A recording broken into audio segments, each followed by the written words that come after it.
আজকের এই সভার সম্মানিত সভাপতি জনাব সুলতান আহমেদ খান, সভায় উপস্থিত আমাদের সম্মানিত নেতা বাংলাদেশ জাতীয়তাবাদী দলের সম্মানিত ভাইস চেয়ারম্যান, সুপ্রিম কোর্ট বারের বারবার নির্বাচিত সভাপতি জনাব অ্যাডভোকেট জয়নুল আবেদিন, সভায় উপস্থিত আজকের এই সভায় উপস্থিত সম্মানিত নেতৃবৃন্দ, প্রিয় উপস্থিতি, আসসালামু আলাইকুম। আমি কারণ নাম নিলাম না, বিষয়টা হলো দীর্ঘদিন আমরা কেউ নেগেটিভ পলিটিক্স করেছি, কেউ পজিটিভ পলিটিক্স করেছি, সবাই কিন্তু বিএনপি রাজনীতি করেছে। আজকে আমাদের জয়নুল সাহেব এখানে চূড়ান্ত মনোনয়ন পেয়েছেন।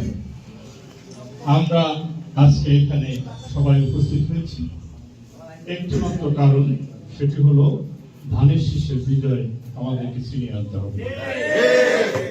যদি আমরা ধানের শীষের বিজয় ছিনিয়ে আনতে না পারি, তাহলে আমরা চাইব অ্যাডভোকেট জয়নুল আবেদিন সাহেব যদি নির্বাচিত হতে না পারেন, আমরা চাইব দেবেকে, আর উনি যদি নির্বাচিত হতে পারেন, চাইলে উনি আমাদেরকে দিতে পারবেন।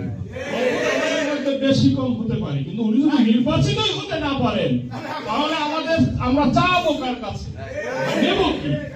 তো সেই কারণে আমাদের সকলকে ঐক্যবদ্ধভাবে মাঠে থেকে এই নির্বাচনে ধানের শীষের পক্ষে ভোট দিয়ে আমরা নির্বাচিত করব এবং অ্যাডভোকেট জয়নুল আবেদিন সাহেবকে আমরা সংসদে পাঠাবো।